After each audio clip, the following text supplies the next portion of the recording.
All right, so no presentation is complete without a Steve Jobs quote, right? So I had to have one of those in here. Why is time management important? I mean, I think this is, everyone here probably already knows this, right? The most precious resource we have is time, right? There are a lot of things in life where you can throw money at the problem, where you can, buy something or sell something or do something to kind of address it, right? Time is one of those things where no matter how hard you try, you cannot make more of it. You cannot make time go faster or slower. And so it really does become a defining question of our lives, right? How are you spending your time? And so I think that it's worth spending time thinking about how you're spending time, right? If you're living your life on autopilot and you're basically following the routine of your friend, of your parents, of your family, I think you're making a big mistake, because the most important question of your life is going to be, how are you spending it? What are you trying to achieve? What are you contributing? And it's worth reflecting on, are the things that you're doing when each day, each week, each year, are they actually adding up to what you want to achieve? And so I really do think that I'm glad that all of you are here for this half hour. And I think that a big part of what I'm trying to, a big part of my system is to embed this idea of reflection. And it really boils down to this quote that's from Steve Jobs of, you can't make more time. And so it's worth thinking about, how are you spending that? Okay, so I want to start off with one framework, which is super important. And then after that, I want to go into 5 tactics. And so the framework, this is probably the most important side, I would say, is focus on the system. And what that means is our willpower changes day to day, but the framework, the way that you go about spending your time, that is something which you can have more reliability on, that it won't change so frequently. And the core idea is that you want to be able to get things done without having to stress yourself out or work hard for it. Like the cognitive load to being productive should be as low as possible. So for example, like I'll give you a concrete example in my life. When I wake up and it's cloudy, I have a hard time, I don't feel motivated. And that's a big problem, right? Because there are a lot of days, I'm in California. I mean, so it's pretty sunny most of the time, but there are still days, obviously, where it's cloudy. And I wake up and I don't want to do anything. But if that was how I spent my days based on the weather, that's a very, very bad way to live your life. You're completely dependent on the weather, right? And so the idea is that you need to be able to create a system, a set of habits which allow you to get things done without having to exert a lot of willpower. And the core idea is that you want to make it easy to do the right thing and hard to do the wrong thing. There's a book called Atomic Habits. Pretty famous book. I'm sure many of you have heard of it. But in that book, Atomic Habits, the author talks about this notion of habit stacking. And the idea is that, hey, when you do one routine activity, you pair that with another activity. And that actually is a very powerful way to get things done, because there are some things that we just do kind of on autopilot. So for example, you brush your teeth in the morning, hopefully.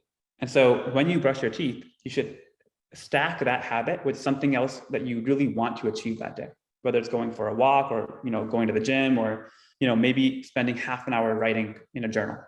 And so if you train your brain to say, hey, every time I brush my teeth, the next behavior, the next action I do is spend 20 minutes writing in my diary, that's a really powerful way to effectively rig the system in your benefit.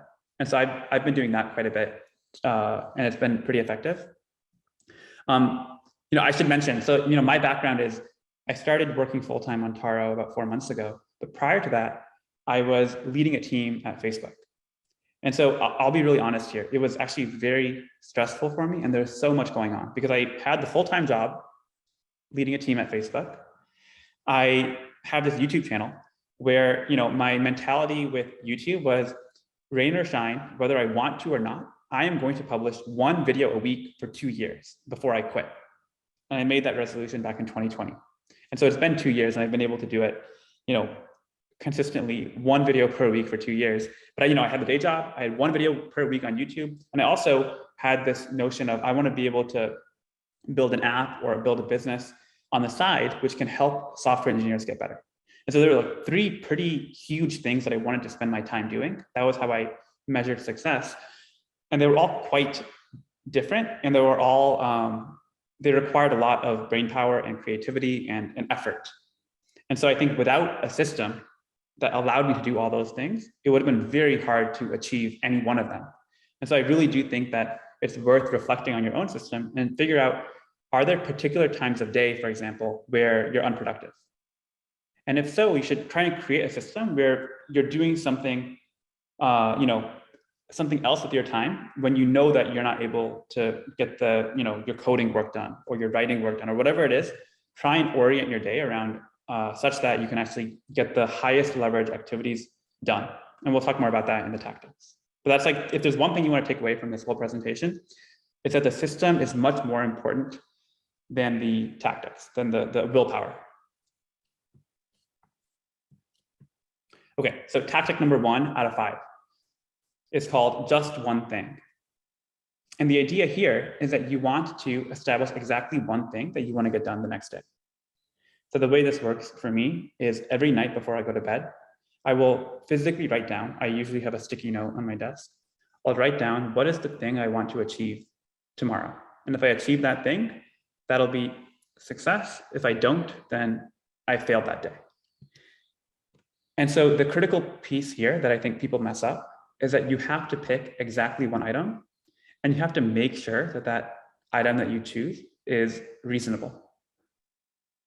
And what does that mean? It means that you have to have a very clear exit criteria.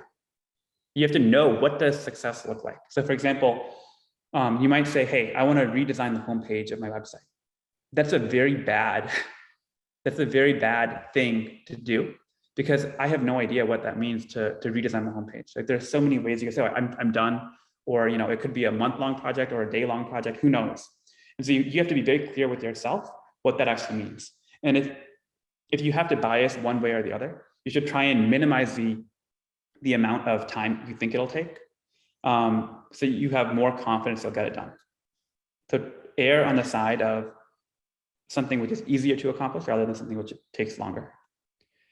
And here's the magic of this tactic, is that when you commit to one thing that you're going to accomplish the next day, automatically your brain will start to dive into that a little bit more and try and really understand, how can you start making progress on that task that you've laid out. Contrast that with what I find a lot of people do, is they say, hey, I want to accomplish 10 things on my list tomorrow. I have a to-do list. There are 10 items on that. I want to get all 10 of them done. And that's a recipe for disaster, because there's no way you can focus then. Your brain can't fit in its head 10 different items. And so you basically are scrambling. You have no idea what to work on. There's a lot of ambiguity, and you basically make no progress. And so the benefit of just choosing one thing and being really precise about what that is that you can start to already formulate in your head, here's what I'll do. Here's the actionable thing that I'll do in order to make progress. And so this is an exercise that you'll get better at over time. But when you write down your one thing to do on a sticky note, you should make very clear that there's no ambiguity. And the core thing, the benefit of this is that clarity leads to action. That is really, really important. I'll say it one more time. Clarity leads to action. So if you are not clear on what success means in that one thing that you elected to do, you've already failed, even though the day hasn't started. Okay, so you have to be really clear.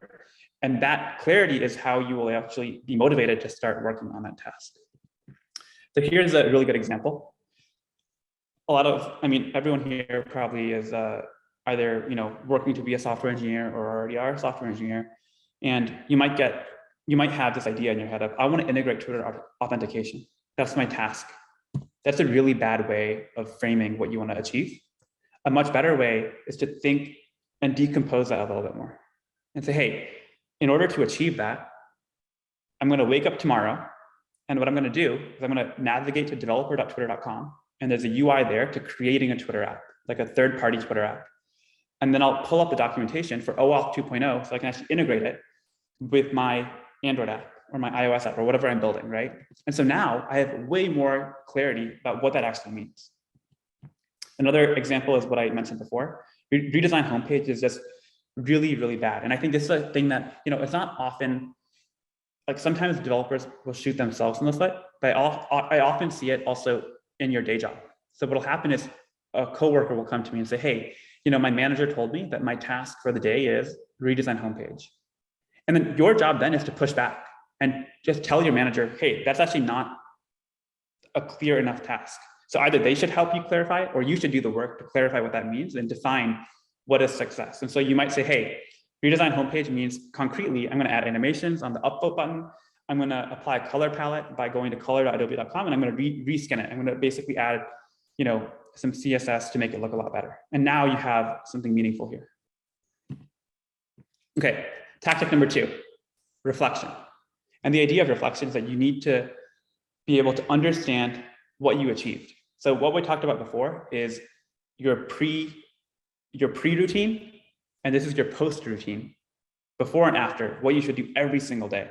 So at the end of the day, you should kind of mentally reflect and say, hey, I didn't actually get what I wanted to done. This happens all the time, right? And I think especially as you start out, the task you pick is going to be way too broad or too ambiguous. You'll get stuck somewhere, and then you will fail, right? You're not going to achieve what you wanted to. And so the critical thing here is that you have to ask the question, why? And the answer might be, okay, I just didn't feel like working today. And that's not really a good answer. And so you should ask one more time, why didn't you get anything done today? Was it because I procrastinated because I just didn't know what to do? Lack of clarity? And then you ask one more level, why was there a lack of clarity? What would have given me enough clarity to actually be able to make progress? And so if you keep asking that question, why, and you keep reflecting deeper and deeper, you'll get to a point where you can actually fix it going forward. So you won't make the same mistake twice. And that's the core idea of, any good software engineer. What you'll find is that they make mistakes all the time, but they don't make the same mistake twice. And so tactically, what I would recommend everyone here do, every 2 weeks, go to Google Calendar and reserve a 30-minute block for yourself. No one is on that invite. You're inviting yourself to reflect. And I have this every 2 weeks. And that 30-minute block, I'll basically look back at my calendar and say, hey, what did I achieve in these 2 weeks? Were there particular days that I felt really productive or unproductive? And how can I make more of the productive days happen going forward? Tactic number 3 is focus. And I probably don't have to convince anyone here of the importance of being able to focus. But the idea is that, especially in 2022, today's day and age, there's so many distractions available to you, right? And this idea of context switching is really destructive if you're doing deep work like software engineering requires. You're deep and you have a lot of context fit in your head, and someone interrupts you, you get a call, you get a text, you open up Instagram, it'll ruin any progress you've made. And you guys have probably also heard this book, right? Deep Work by Cal Newport. And so the idea is that this is a really critical skill that very few people have, the ability to focus without distraction. And I think the ability to focus on a demanding task is pretty much the definition of engineering, right? You have something very complicated, very abstract that you're looking at on a computer screen, and you have to be able to make sense of it. And so without deep work, you're not going to achieve anything. So what do? How can you actually cultivate more focus? Number one, this is the first thing I do whenever I, download a mobile app or I go to a different website, is I will block notifications, unless I really, really love the app. Like 95% of the apps on my phone, I've turned off notifications. And instead of checking like email, for example, I got an email, I check it. The much, much better way of going about this is using batching. And batching means, hey, I'm going to check my email at 1 p.m. and I'll check it again at 8 p.m. And I will make a really considered effort not to check my email anytime in between. The other big thing is that your smartphone, is a huge landmine. It could really ruin your day because it's so easy to get lost in Instagram or TikTok or Twitter or whatever else is your favorite app. And so what I do is when I'm actually going into focus mode, I will put my phone into a different room. So I can't easily look at the notifications or can't I'm waiting for my code to compile. That'll take 30 seconds. So many people will, in that 30-second time span, they'll check their phone and they'll get distracted and they'll come back to their code 10 minutes later. And so just making it harder for you to get distracted, that's going back to this idea of a system. If you have that system in place to really minimize distraction, that can really be a big benefit. There's a really powerful essay that I read called Manager versus Maker Schedule by Paul Graham. I'm sure many of you have heard of Paul Graham, the founder of Y Combinator. But he talks about this idea of how if you're a maker, you're a software engineer, then the way you get things done is using long chunks of time. And managers get things done by talking to people and like scheduling half-an-hour meetings with them. And so just be clear, which category are you in? Are you a manager or a maker? And if you're a maker, then you have to work really hard to defend your time. So if someone schedules a half-an-hour block with you in the middle of your day, what I will typically do, if that's like a focused day, I'll reject the meeting. I'll say, hey, today's not a good day. Let's meet up tomorrow when I have more meetings. And you should feel good about rejecting people because you're doing the more impactful work that comes with deep work.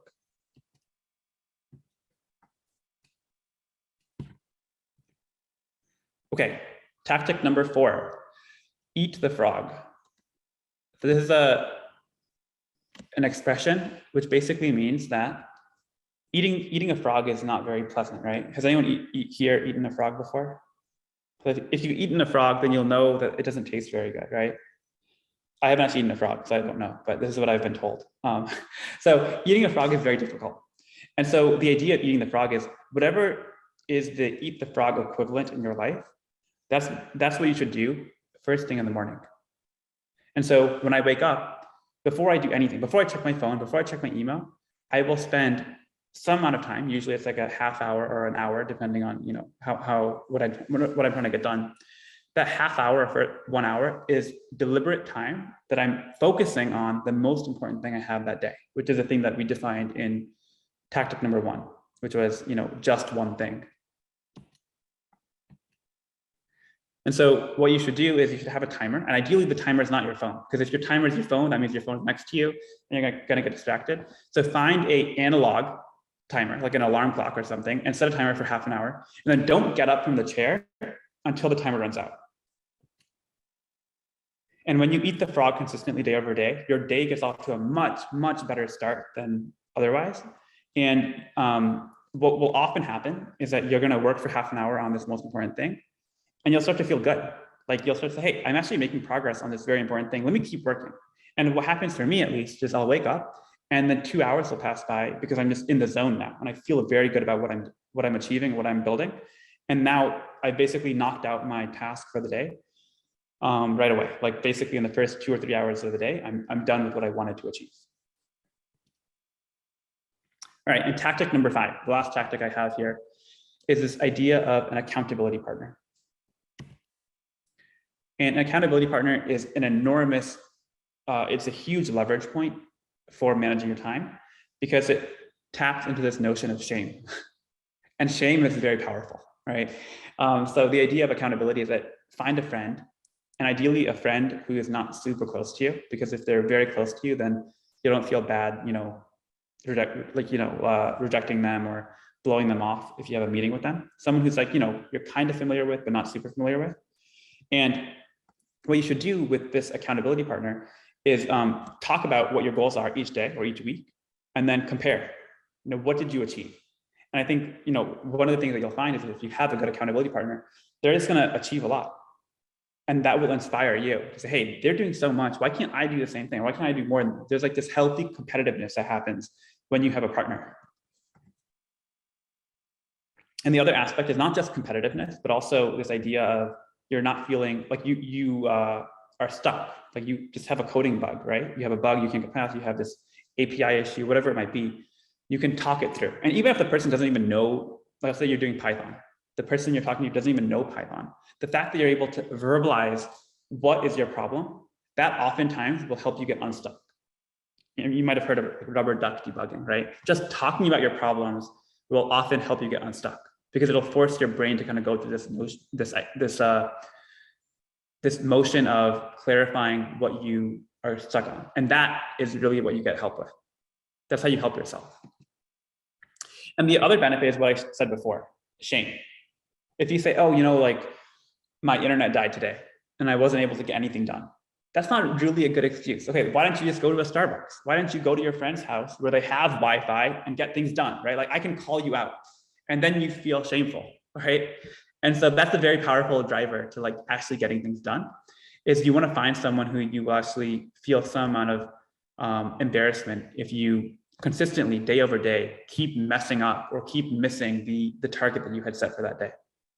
And not just like calling you out, but also they could say, hey, it seems like you're getting stuck on this, week after week. Have you tried this other thing? And they can identify a blind spot that you may not, if you're stuck in isolation, you may not be able to come up with on your own. So accountability partners are an incredible resource. And, I have a co-founder with Tara, and he is essentially my accountability partner. Every single day at 10 a.m., we have a stand-up. I mean, a stand-up is basically, right now it's 2 people. So just me and him talking. And we talk about, hey, what have we done? What did we get stuck on? And that becomes a huge driver, because I know at 10 a.m. tomorrow, I have to show up and tell Alex, like, hey, I didn't get done what I told you how to get done. And that actually is a really powerful motivator for me. Okay, that's all I had actually. And there are like 2 tools which are free ones. Like I use paid tools as well, because I feel that sometimes, paying for them adds a lot of value. But in the context of, today's session, I felt that getting started with these free tools could add a lot of value. And one of those tools is rescue time. So what happens is that if you don't have an idea about where your time is going right now, I feel you could, that could become a blind spot in itself, right? So rescue time kind of, shows that data in front of you on a weekly basis that, hey, you might have spent like 10 hours on YouTube. So do check this out. And the other one, which I've recently, started promoting even without, being paid for it, is this tool called Centered. And that is it for today's session.